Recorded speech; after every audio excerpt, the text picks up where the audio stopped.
Hello guys, so last time we discussed this circuit here, which is the dual clipping diode circuit. And we stated that this circuit will work flawlessly with you if we assume that R, this resistor, is much greater than the potentiometer resistor. And it's time now in this video to explain why. And I'm gonna explain it using, another circuit, or by solving another circuit, which is that circuit here. Okay. So after exploring this, at the end of the video, I'm gonna show you why RB must be less than R. Okay. Or in that case, in that particular case here, R1 is our R, and the R2 is part of RB, like RB1 or RB2. Okay. So R1 here is corresponding to R, and R2 here is corresponding to RB. And again, here is the output. That's all the time required.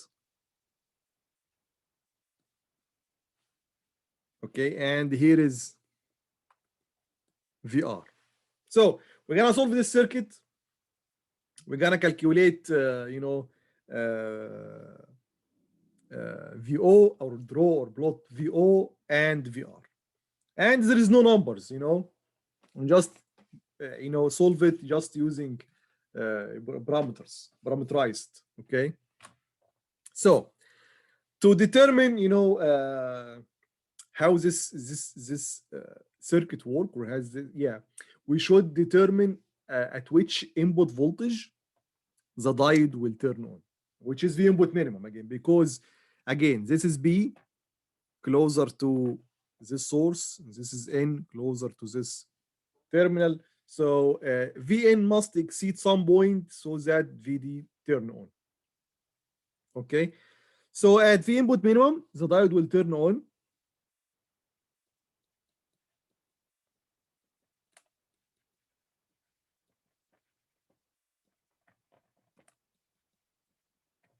And we're gonna determine this V input minimum now. When V input equal to Vn minimum, basically the current of the diode will be 0, although Vd will become 0.7. Okay. So here is the current. ID is just I, call it whatever. So if we do Kirchhoff here, Vn minimum equal to I, or ID R1 plus ID R2 plus Vd. So basically, V input minimum equal to Vd. Why? Because I is equal to 0. So this is 0 and this is also 0. Equal to 0.7.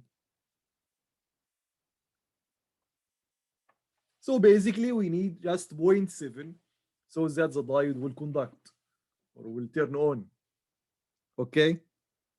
Now let's have the two situations that we used to do or analyze. Number one, when V input is less than V input minimum, which is 0.7. So the diode will be off.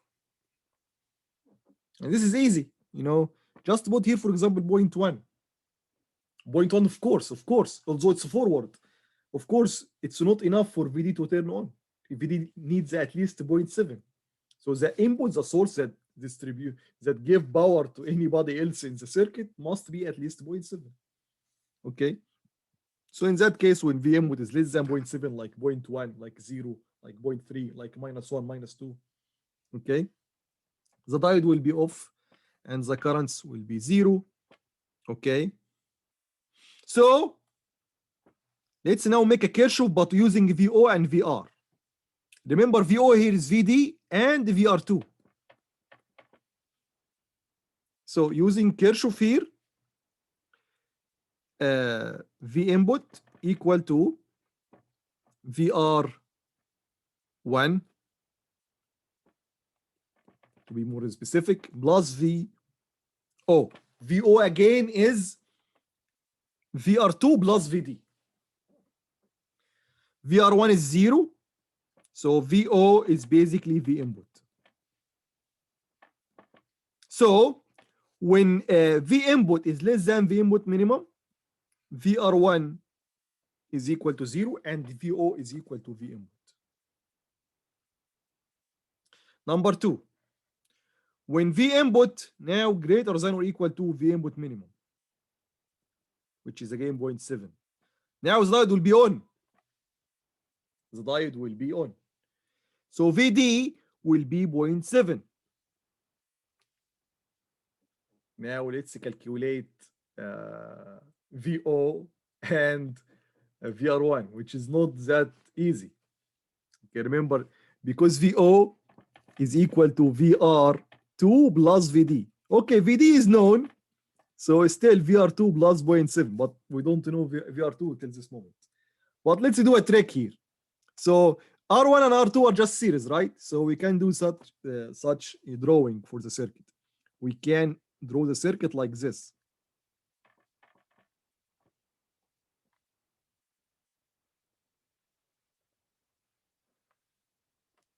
This is R1, this is R2, this is VR1, this is VR2. Okay.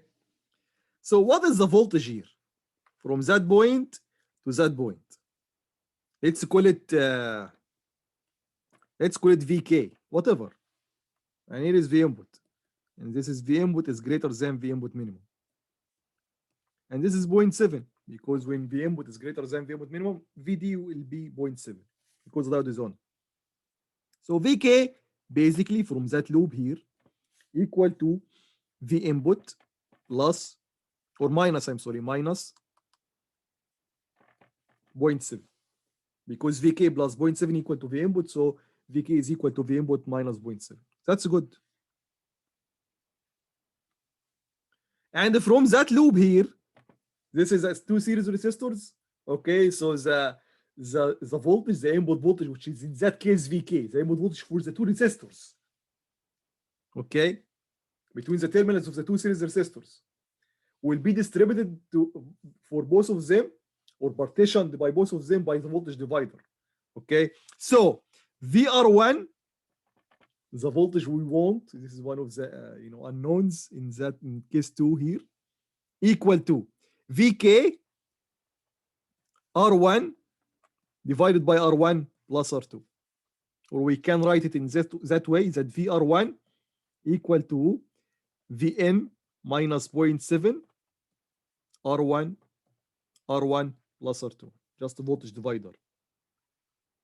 And VR2 the same, VK R2 R1 plus R2, so VR2 Vn minus 0.7 R2 R1 plus R2. Okay, VR1 was one of our unknowns, and here it is. Okay, here it is. And VR2, remember, VO is equal to, if you go back here a little bit, VO is VR2 plus 0.2. So the other unknown that VO is VR2 plus 0.7. So 0.7 plus Vn minus 0.7 R2 R1 plus R2. So let's draw that. It may look not easy, but with a triangular wave, it will be easy. Don't worry. So let's draw VO. First we locate, let's go with the same color. We locate V input minimum. Let's say this is the V input minimum, the 0.7. And again, we're gonna do one cycle, and guys, this will be repeated in the other cycles as well. Okay, and we go down here. And from the other one as well. Okay, now where are the regions in which V input is less than V input minimum and the regions in which V input is greater than V input minimum? So basically, in that small region, let's go up here a little bit. That small region and all that region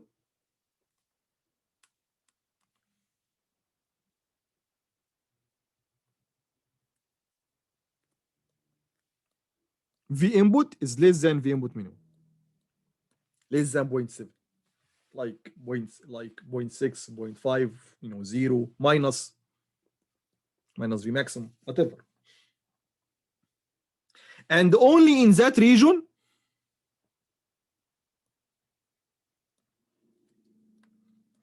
that V input is greater than or equal to V input minimum. Of course, when V input is equal to V input minimum, it belongs to both, basically. Okay. It's a transition point again. So when V input is less than V input minimum, the things are easy. VR1 is 0 and VO is equal to V input. So let's do VO with red, for example. VO is equal to V input. So take this one and copy and paste here. And then for the negative, take this thing and copy and paste here.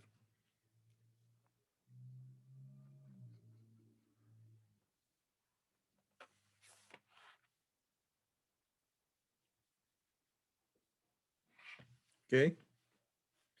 And for VR, it's really easy. Let's do it with, with blue, for example. It is 0. So 0 here. And from here to here also 0.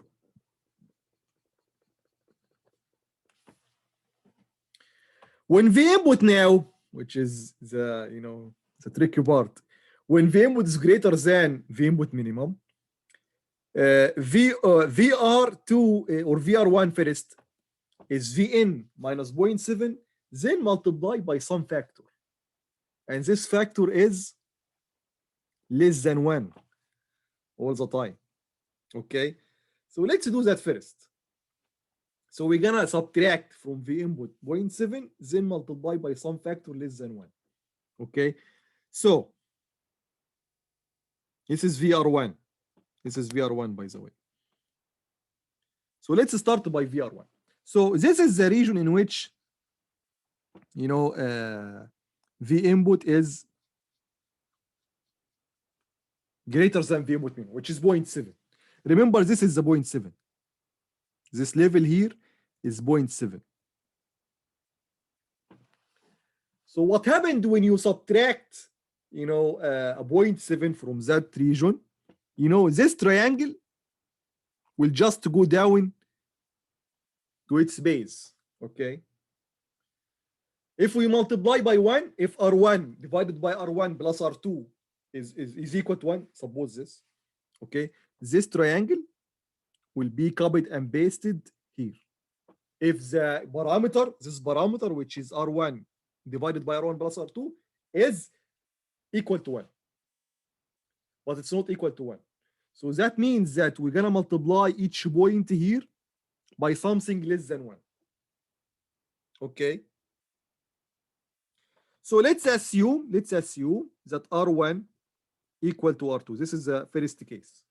R1 equal to R2. So that factor, when R1 equal to R2, R1 over R1 plus R2, of course, will be equal to R2 over R1 plus R2, equal to half, 50%. So basically, you're gonna have here this triangle, but the top point will be multiplied by half of its value. So basically, the top point here is Vmax, Vm minus points. Of course, not that one. Subtract first the the 0.7, this base. Okay, so the top point will be Vmax minus 0.7, then multiplied by half. Okay, so we're gonna have something like this.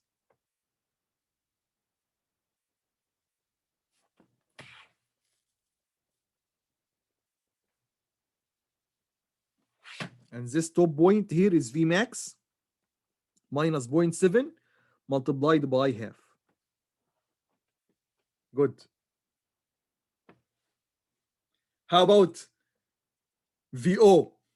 VO is 0.7, some constant level. Then you're gonna add to it this portion, which is again something related to V input. So this guy here was a triangle, right? When we draw VR1, it was a triangle like this. And the top point was the max minus 0.7 multiplied by half. So this also will be a triangle. And the maximum point is Vmax minus 0.7 multiplied by half. But then you take this triangle and add to each point to it 0.7. So the maximum point will be Vmax minus 0.7 multiplied by half plus 0.7. So you're going to have something like this. Just the same triangle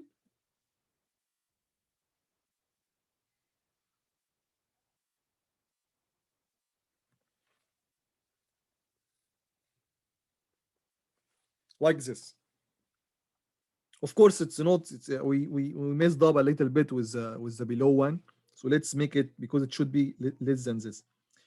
So because it should be the same triangle exactly.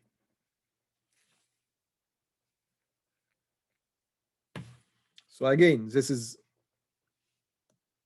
the maximum point is still the same, but I just draw it a little bit, closer to because basically this triangle exactly equal to that triangle.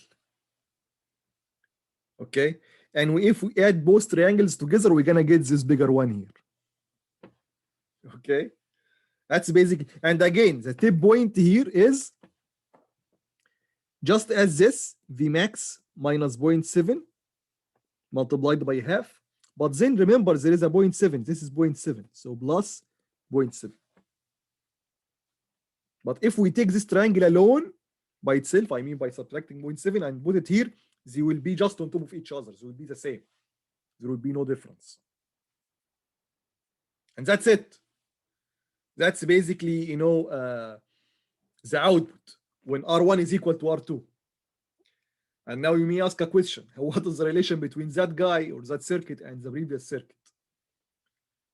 Okay, now let's go back to the condition. What was the condition? The condition is R, which is R1 in the second circuit, and must be much greater than to RB. Okay, so let's apply this here. What happened? This is the second case. What happened if R1, which is corresponding to R, is much greater than R2, which is corresponding to RB? So that's exactly analogous to saying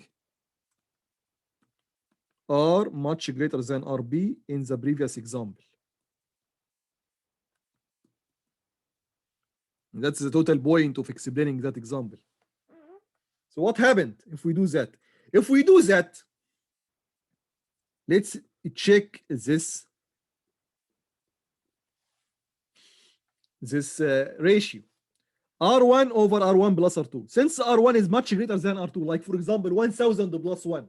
It's 1001, which is really very close to 1000, right? So the denominator here will be approximately R1. And this will be R1, so this is equal to 1. So in that case, let's do it with red. So in that case, in case 2,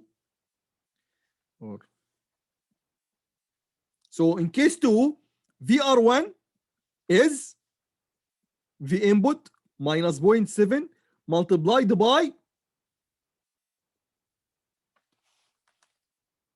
1, which is exactly V input minus 0.7. Good. How about VO? So for VO now, VO is equal to 0.7 plus V input minus 0.7. And the R2 over R1 plus R2. And the R1 plus R2, as we said, approximately equal to R1. So this will be R1. And since R2 is much less than R1, then that value or that term here approximately 0. Like for example, 1 over 1000. We said that if you approximate this with your numerical example, just put R1 equal to 1000 and the R2 is 1 ohm. Okay, so 1 over R 1 over or 1 divided by 1000, it's 0.001, which is really small, very small. Okay, compared to the 0.7. So just compare 0.7 and you add to this 0.001. Okay, so basically, this will be approximately equal to 0.7 constant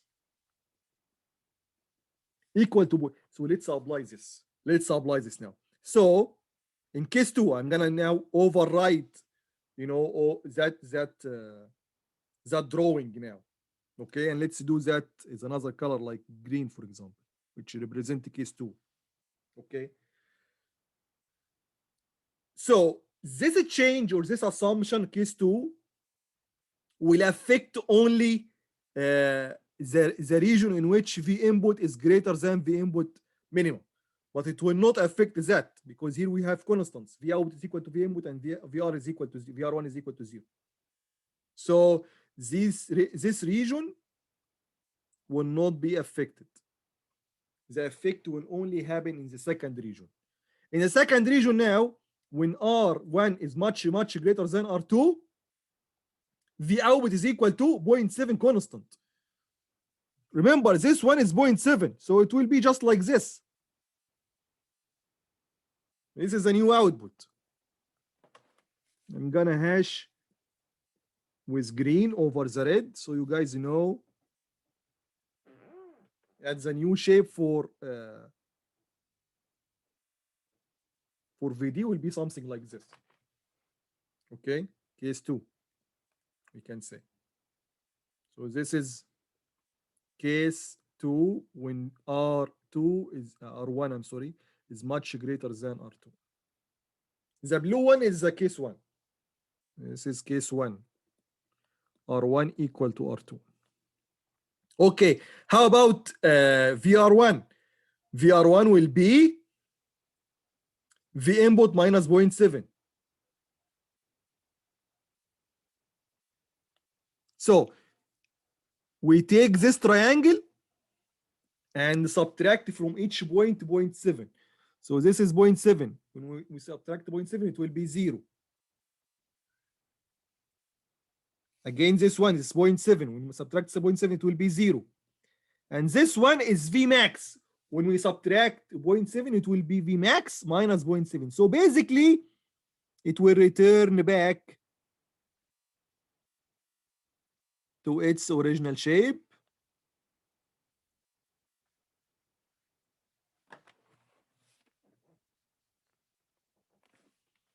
And this top now is V max minus 0.7 multiplied by 1, So basically, we just double the distance. And this is basically this triangle is exactly that one. Exactly the same. Okay. And you can do the third, the third option, in which let's do it. Let's do it very quick with gray, for example. So number 3, if R1 now is much, much less than R2, okay, what's gonna happen? So VO will be equal to 0.7 plus V input minus 0.7. So it will be equal to V input. And for VR1, let's check. So R1 over R1 plus R2 will be R1 over R2. So this will be V input minus 0.7 R1 over R2. This will be very close to 0. So VR1 approximately equal to 0. That means if we do that, this guy will be all the time 0, VR1. And I will explain why now in a moment. Okay. So basically, for the whole range, it will be 0. So in case 3, R1 much less than R2, VR1 is always 0. And this guy will be like this. And this is basically Vmax. And this is again, this triangle is this triangle that was green in the beginning, okay? So here, for the whole region, in case 3, V output equal to V input all the time. Okay, that's basically, you know, the solution of this problem. And now our case here, you know, will show us if we relate back this question to the, or this example to our first example, in which we said that R1 should be much greater than R2, because if you don't have this condition, if you have this condition, you will have clipping like this, which is the green one. Okay, if you don't have that, like R1 is equal to R2, for example, then part of the input will go to V out, and part of the input will go to V out will not be constant. That's my point. If R1 is not much greater than R2, or R in the various circuit is not much greater than RB, then you will not have clipping. You will have something similar to the red and blue shapes here. Okay, you will not have clipping. So that's basically the reason. You know, just take the factors that we deduced here, especially when are in the second case, okay, and just try to apply or imagine, you know, the dual the previous circuit, which is a dual clipping circuit. Okay, guys, I hope that was you know, clear for you. Thank you very much for watching this video, and see you in the next lecture. Bye bye.